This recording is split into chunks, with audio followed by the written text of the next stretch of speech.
Hello student, आपके अपने channel Vidyasagar UP board में आपका स्वागत है। मैं हूं मनीष। हमारे साथ आज के इस क्लास में आप लोग पढ़ने वाले हैं दो चरों वाला रैखिक समीकरण का प्रश्नावली 3.3 के 5 मोस्ट इंपोर्टेंट क्वेश्चन जो कि बोर्ड के एग्जाम में बार बार रिपीट होते हैं। तो आपको क्या करना है, इन सभी पांचों क्वेश्चनों को बहुत अच्छे तरीके से पढ़ना है और नोट भी करना है। और इन क्वेश्चनों को क्या करना है, आपको दोबारा भी रिवीजन करना है, क्योंकि ये क्वेश्चन जब आए आपके बोर्ड के एग्जाम में तो छूटे नहीं। देखिएगा, 5 जो इंपॉर्टेंट क्वेश्चन है, इनमें से एक क्वेश्चन 100% बोर्ड के एग्जाम में आएगा, ये हमारा वादा है। क्योंकि इन्हें क्या है, ये जो ऐसे क्वेश्चन है ये क्या है, बार बार रिपीट होते रहते हैं। तो इन सभी क्वेश्चनों को हमें छोड़ना नहीं है, बिल्कुल अच्छे तरीके से क्या करना है, इन सभी क्वेश्चनों को तैयार करना है। तो आइए आज की इस क्लास को हम स्टार्ट करते हैं और देखते हैं 5 मोस्ट इंपोर्टेंट क्वेश्चन हैं कौन जो कि बोर्ड के एग्जाम में बार बार पूछे जाते हैं। तो आइए देखते हैं आज के इस क्लास का पहला क्वेश्चन क्या है। देखिएगा, दिया गया यहाँ के प्रतिस्थापन विधि द्वारा हल कीजिए। किस विधि से सॉल्व करना है आपको? प्रतिस्थापन विधि से। ठीक है, तो चलते हैं प्रतिस्थापन विधि से क्वेश्चन को सॉल्व करते हैं। वहां पर यदि ना दे कि प्रतिस्थापन और विलोपन विधि या वृत्त गुणनखंड विधि से हल कीजिए, तो आप कोई भी नियम लगा के क्वेश्चन को सॉल्व कर सकते हैं जैसा कि आपको पसंद हो, यानी कि जो क्वेश्चन आपको मतलब जिस रूल से आपको क्वेश्चन को सॉल्व करना आसान लगे। तो आइए देखते हैं आज की इस क्लास का पहला क्वेश्चन ये है। देखिएगा, जो क्वेश्चन आज आप देखेंगे ये सभी क्वेश्चन आपके ये बहुत ही इंपॉर्टेंट है। तो क्लास के एंड तक बने रहिएगा और सभी चीजें नोट करते चलिए। या तो आप लोग क्या कीजिएगा, इन क्वेश्चनों का क्या कीजिएगा, जो सॉल्यूशन हो उसका क्या करिएगा, स्क्रीनशॉट लेते रहिएगा, बाद में प्रैक्टिस जरूर करें। तो देखिएगा, अब पहला क्वेश्चन क्या, दो संख्याओं का अंतर 26 और एक संख्या दूसरी संख्या की 3 गुनी है। एक संख्या दूसरी संख्या के 3 गुनी है और हमें क्वेश्चन को सॉल्व करना है प्रतिस्थापन विधि से। तो उसी प्रकार हमें मानना पड़ेगा, यानी कि दो के दोनों संख्याओं को हमें मानना पड़ेगा। फिर इसका क्या करेंगे, हम आपको बताएंगे कि कैसे शॉर्ट तरीके से क्वेश्चन को सॉल्व कर सकते हैं, यानी कि अपना मतलब जब नियम ना दे तब क्वेश्चन को कैसे सॉल्व करना। दोनों तरीके हम आपको बताएंगे, जो अच्छा लगे, यानी कि जो बोर्ड के एग्जाम में पूछा जाए जिस तरह, उस तरह आप क्वेश्चन को सॉल्व कर देंगे। तो देखते हैं कैसे इसको सॉल्व किया जाता है। पहले दिया क्या है, दो संख्याएं, तो दोनों को पहले हम मानेंगे। तो लिखते हैं माना एक संख्या x है। माना एक संख्या क्या है, एक संख्या x है और दूसरी संख्या जो है वो आपकी क्या है, दूसरी संख्या y है। अब क्वेश्चन में दिया गया है कि क्या दो संख्याओं का अंतर 26 है। तो बड़ी संख्या क्या है, बड़ी संख्या x है। हमने मान लिया कि बड़ी संख्या x है, तो बड़ी संख्या जो है माइनस क्या करेंगे, छोटी संख्या रखेंगे और बराबर में दिया है 26। अंतर कितना दिया गया है, यहां पर देखिएगा 26 दिया गया है। तो बड़ी संख्या हम इसको मान रहे हैं कि x है, तो x minus y equal to 26। प्रतिस्थापन करेंगे तो प्रतिस्थापन लिखेंगे यहां कि प्रतिस्थापन विधि से। किस विधि से? प्रतिस्थापन विधि से। तो x इक्वल टू हो जाएगा 26 और प्लस y समीकरण नंबर 1। ये आपका एक समीकरण हो गया। अब क्या करना है कि एक संख्या जो है वो दूसरी संख्या की 3 गुनी है। क्या एक संख्या जो है वो दूसरी संख्या की 3 गुनी है, तो आपको कैसे लिखना है, देखिएगा, बड़ी संख्या जो है वो क्या है, 3 गुनी है छोटी संख्या से। 3 गुनी है छोटी संख्या से। आप बिल्कुल अच्छे तरीके से समझने वाले हैं, भूलेंगे नहीं, इस प्रकार हम बताएंगे। देखिएगा, छोटी संख्या, बड़ी संख्या हमारे पास x है और छोटी संख्या कितनी है, y, तो 3y हो गया। अब क्या करेंगे, इस x का मान यहां पर रखेंगे। हम क्या करेंगे, इस x का मान यहां पर रखेंगे। तो लिखेंगे क्या, इसको समीकरण लिखते हैं, समीकरण 1 से x का मान रखने पर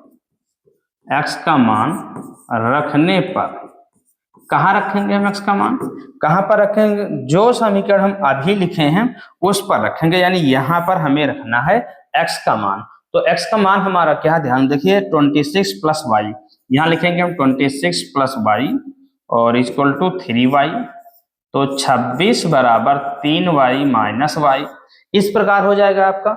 और फिर करना क्या है, यहाँ पर आपका 26 बराबर 2y, तो यानी y बराबर क्या हो जाएगा, 2 कम 2, 2 3 6, तो y का मान तो आपका आ गया 13। क्या हो गया, 13। इस समीकरण y का मान समीकरण 1 में रखना है। क्या करना है, समीकरण 1 में रखना है आपको मान। तो लिखते हैं समीकरण 1 में y बराबर 13 रखने पर, जब हम इस पर 13 रखेंगे तो क्या हो जाएगा, देखिएगा x इक्वल टू 26 प्लस 13, तो x का मान आ जाएगा 39।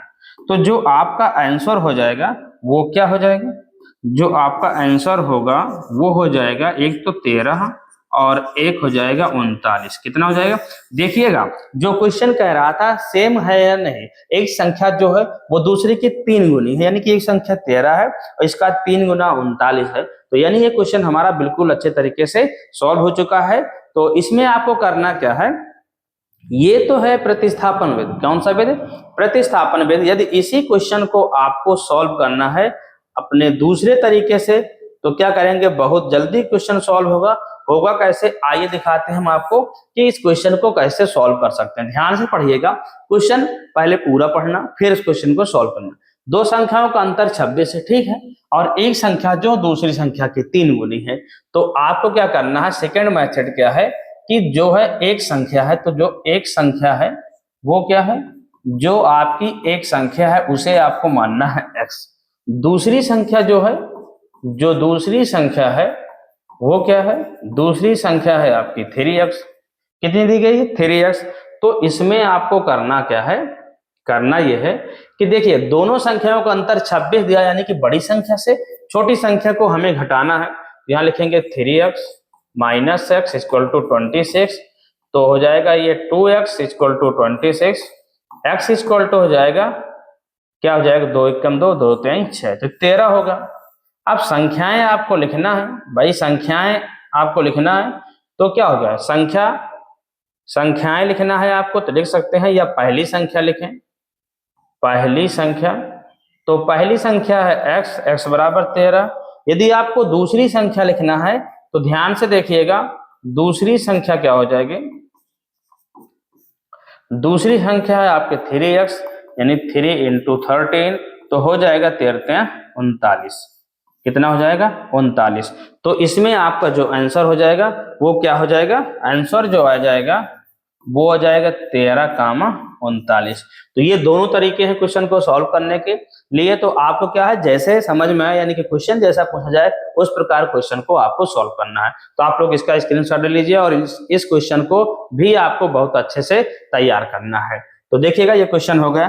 चलते हैं हम लोग अगले इंपॉर्टेंट क्वेश्चन पर। ये क्वेश्चन भी बहुत ही इंपॉर्टेंट क्वेश्चन है, ठीक है, ये भी क्वेश्चन पूछा जाता है बार बार।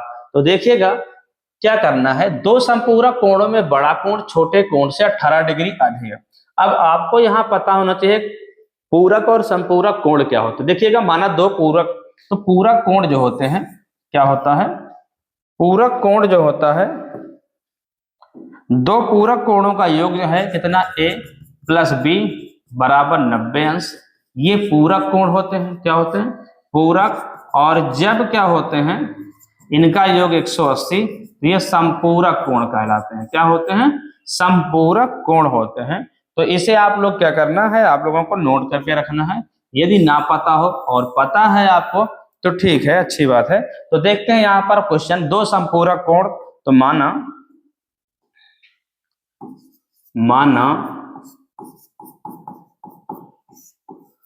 पहला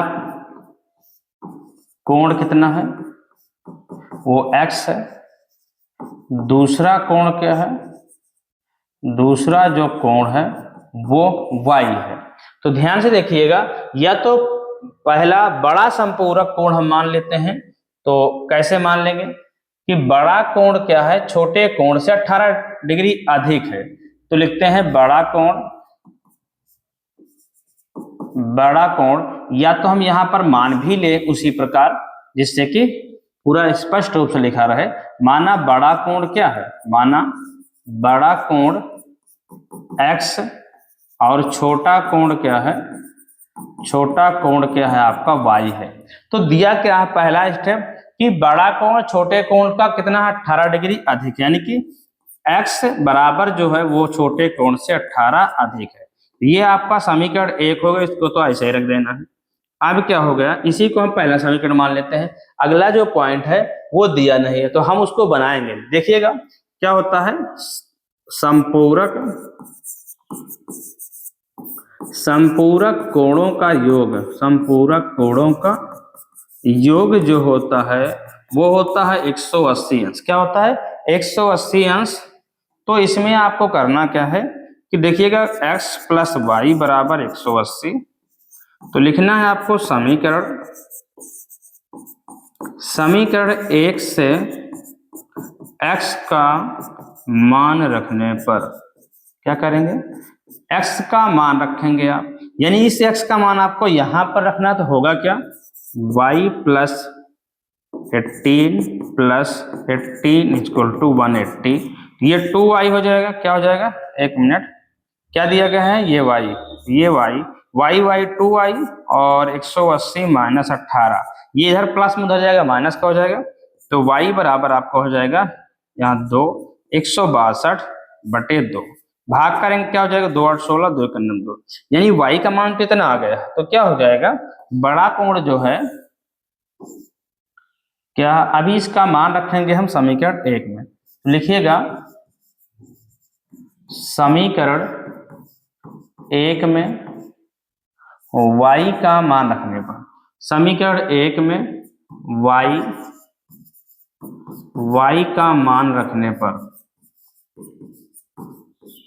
जब हम समीकरण 1 में इस y का मान क्या रख देंगे 81, तो हमारा x का मान भी निकल आएगा। तो क्या हो जाएगा, देखिएगा x इक्वल टू यहां पर रखेंगे 81 प्लस 18, तो x इक्वल टू हो जाएगा 99।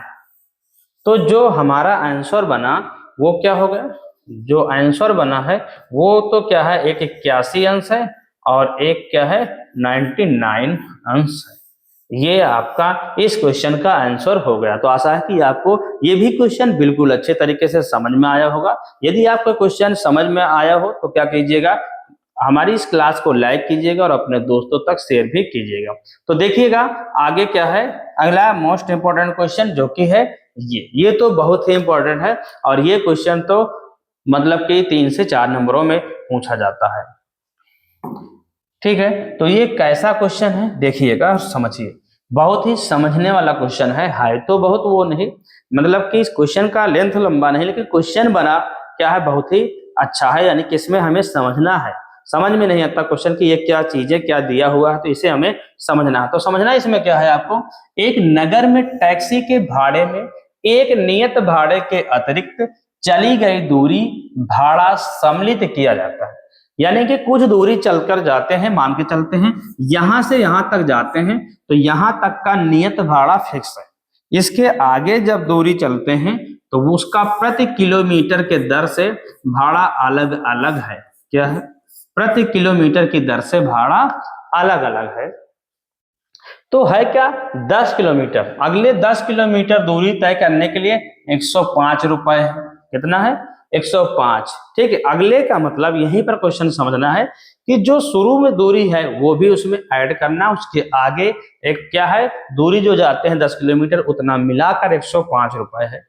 अगला पॉइंट क्या है, तथा 15 किलोमीटर के लिए भाड़ा 155 रुपए है। यानी कि पहले भी दूरी जो निश्चित दूरी है उतना चलने के लिए और अगली भी दूरी जो चलना है कितना 15 किलोमीटर उतना मिलाकर 155 रुपए है। तो यहां से क्वेश्चन को हमें सॉल्व करना और फिर 25 सॉल्व करके हमें लाना है आंसर। क्या लाना है, 25 किलोमीटर का आंसर लाना कि कितना रुपए होगा। ध्यान से देखिएगा होगा क्या, तो लिखते हैं माना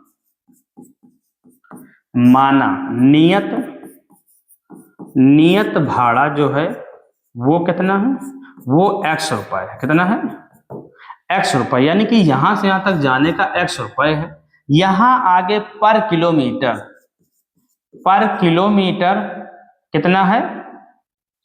कितना है हम मान लेते हैं y रुपीज। कितना है y रुपए है। तो लिखते हैं प्रति किलोमीटर भाड़ा y रुपए है। तो प्रथम स्थिति में जो कह रहा है उसके हिसाब से क्वेश्चन को सॉल्व करेंगे। तो लिखते हैं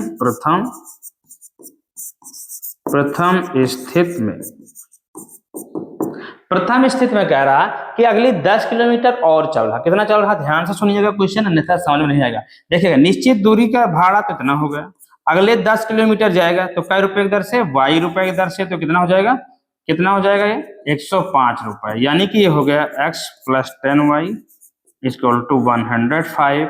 तो x = 105 - 10y।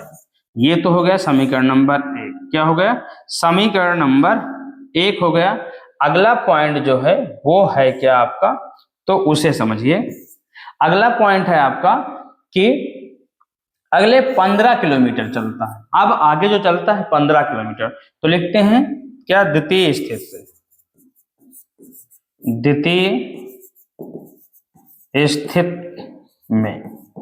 द्वितीय स्थिति में जो है वो होगा क्या होगा भाई, जो नियत भाड़ा हो तो फिक्स है, उसके आगे 15 किलोमीटर जाते हैं y रुपए की दर से। तो रुपए कितना लगता है, 155 रुपए भाड़ा लगता है। कितना लगता है, 155 रुपए। तो 155 हो गया। अब तो ये हो गया।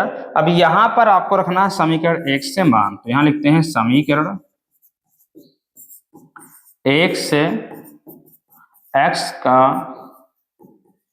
मान रखने पर, जैसे यहां पर हम मान रखेंगे तो वो हो क्या जाए। देखिए यहां x का मान रखेंगे, कितना रखेंगे हम, 105 - 10y + 15y = 155।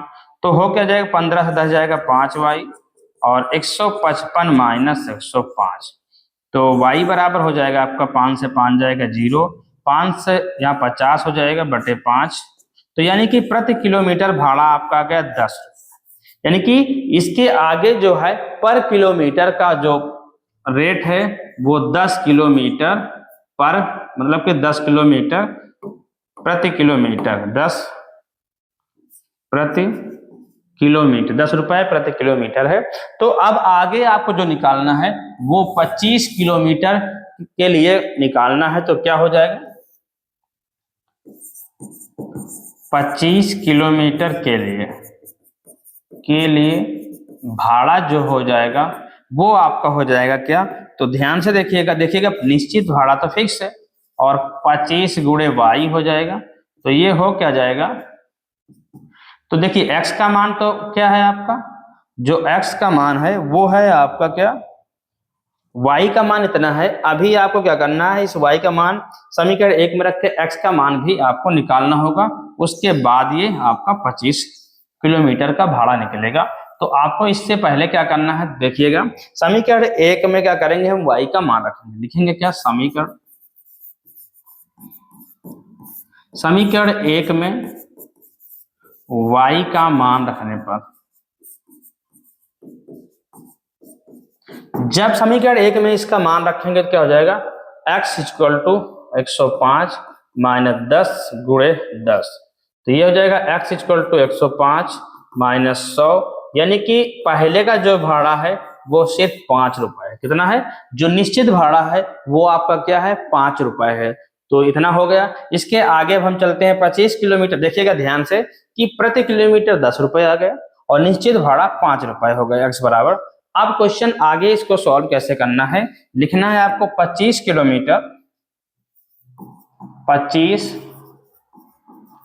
किलोमीटर के लिए भाड़ा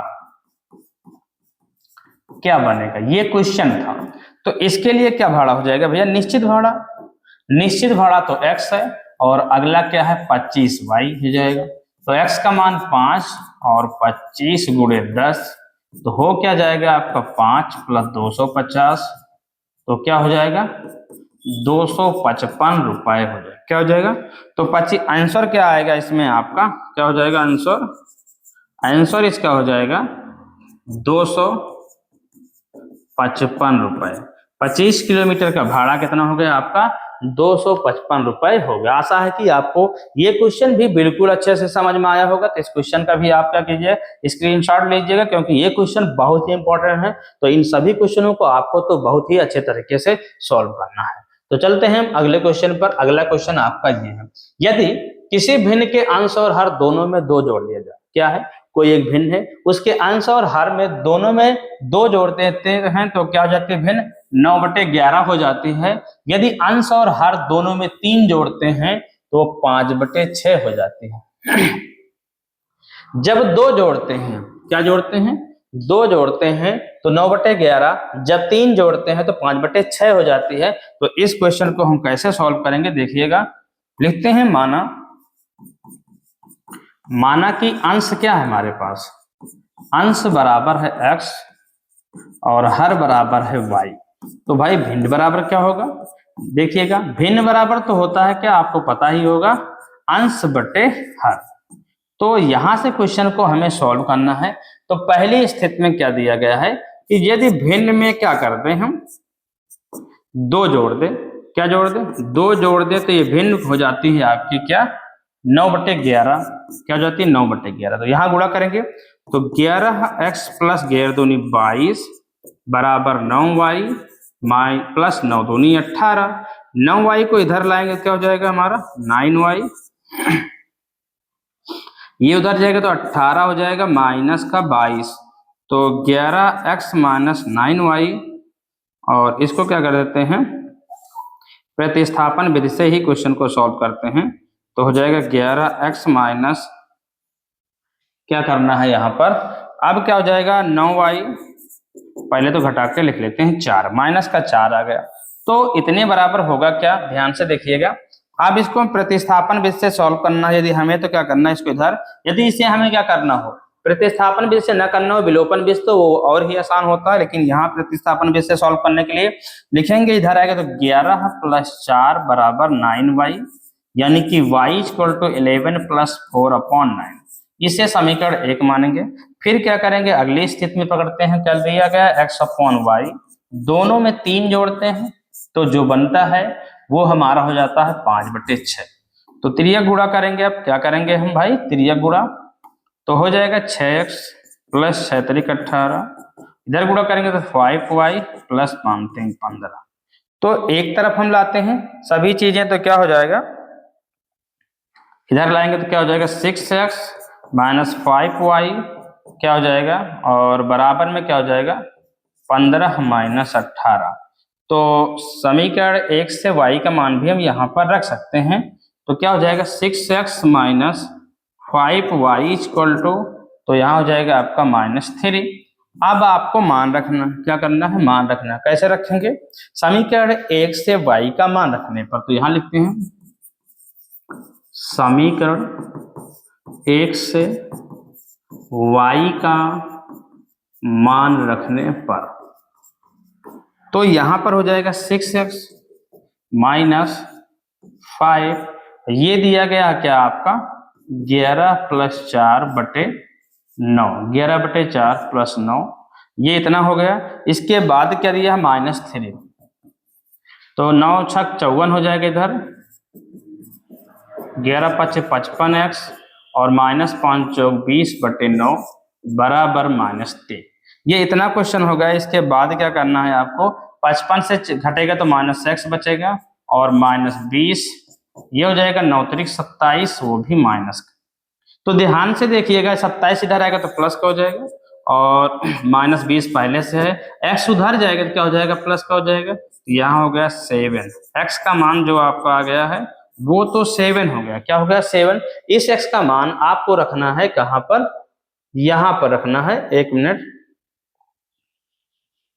आपको जो दिया गया है y का मान वो 11x होगा, क्या हो जाएगा 11x। यहां पर हम x नहीं रखे हुए हैं, ध्यान से देखिएगा, ये x हो जाएगा आपका, क्या हो जाएगा x।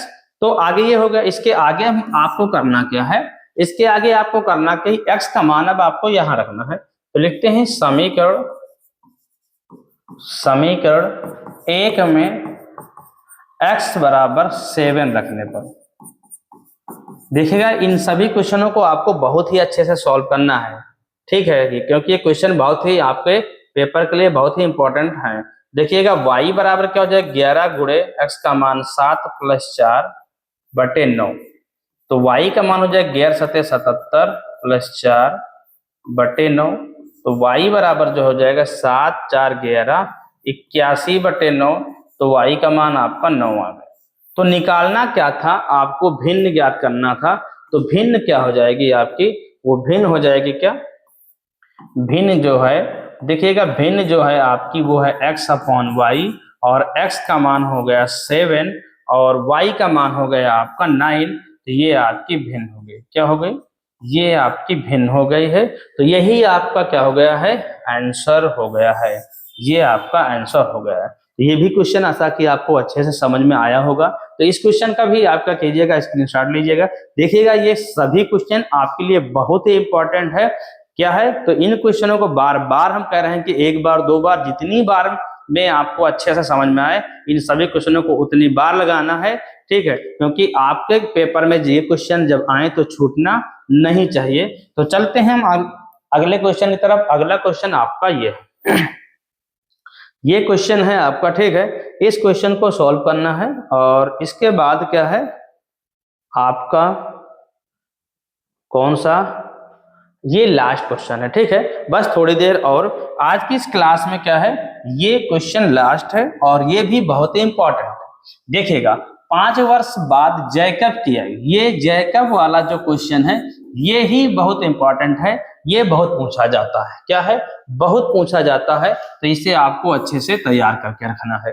पुत्र क्या है, 5 वर्ष बाद जैकब की आयु उसके पुत्र की आयु से 3 गुनी हो जाएगी। 5 वर्ष पूर्व जैकब की आयु उसके पुत्र की 7 गुनी थी, यानी कि बाद में 3 गुनी हो जाएगी और पहले 7 गुनी थी। तो पहले दोनों की हम आयु निकालेंगे और इस क्वेश्चन को सॉल्व करने के लिए हम लगाते हैं बराबर में क्वेश्चन को सॉल्व करना, ठीक है। तरीका तो होगा क्या, यहां पर लिखते हैं पहले, माना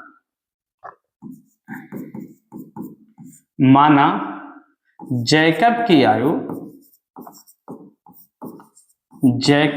आयु वो आपकी क्या है, x वर्ष। पुत्र की आयु क्या है, पुत्र की जो आयु है वो आपकी है y वर्ष। तो प्रथम स्थिति में जो कह क्या रहा है, 5 वर्ष बाद, लिखते हैं 5 वर्ष बाद, 5 वर्ष बाद। तो पिता की आयु जो है वो रखेंगे 5 वर्ष बाद, पिता की आयु इधर और पुत्र की आयु इधर। तो देखिएगा अब होगा क्या, यहाँ पर 5 वर्ष बाद की है तो 5 वर्ष दोनों में हम जोड़ देंगे। 5 वर्ष बाद पिता की आयु पुत्र की आयु से कितनी है, कितनी है भाई, कितनी है, 3 गुनी है। कितनी है, 5 वर्ष बाद पिता की आयु पुत्र की आयु से 3 गुनी है, तो यहाँ 3 से गुणा करना पड़ेगा आपको। 3y + 3 = 15, तो x बराबर 3y + 15 - 5, 3y - 15 से 5 जाए क्या बचेगा आपका यहाँ पर 10। तो ये हो गया आपका समीकरण नंबर 1। अगला स्टेप है कि यहाँ पर दिया गया है 5 वर्ष पूर्व, तो यहाँ लिखना है 5 वर्ष पूर्व। 5 वर्ष पूर्व लिखेंगे तो जैकब की आयु बराबर पुत्र की आयु। 5 वर्ष पूर्व का मतलब 5 वर्ष दोनों से हमें घटाना है।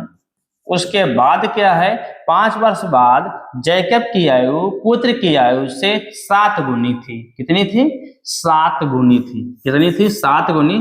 तो बराबर का चिन्ह लगाए होने का मतलब यह है कि हमारा बराबर मान होना चाहिए।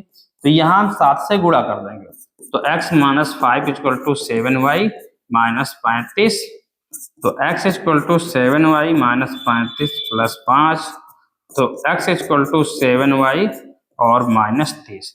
अब यहां पर हमें मान रखना है यहां से, तो लिखते हैं समीकरण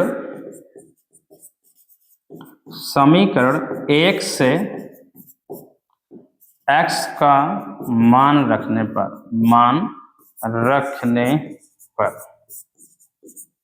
तो जैसे ही हम मान रखेंगे यहाँ पर देखिएगा x की जगह पर x का मान हो जाएगा 3y और +10 = 7y - 30।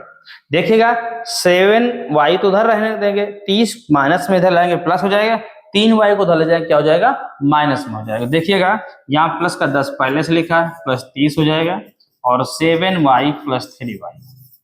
30 10 40 या 10y, तो हो जाएगा 40/10 बराबर y, यानी कि y का मान हो गया 4। 10 + 40। देखिएगा y का मान आपका 4 आ गया है। तो अब आगे आपको करना क्या है, इस 4 का मान समीकरण 1 में रखना है, x का मान भी निकालना है। तो लिखते हैं समीकरण 1 में y का मान रखने पर क्या करते हैं, तो हो क्या जाएगा भैया, x बराबर 3 × 4 + 10। तो x = 4 × 12 + 10 क्या हो जाएगा, 4 × 12 + 10, तो x का मान क्या हो जाएगा आपका 22 हो जाएगा। क्या हो जाएगा 22 हो गया। तो क्वेश्चन में हुआ क्या कि जैकब की आयु जो है क्या है, आंसर होगा जो आपका वो क्या हो जाएगा, जैकब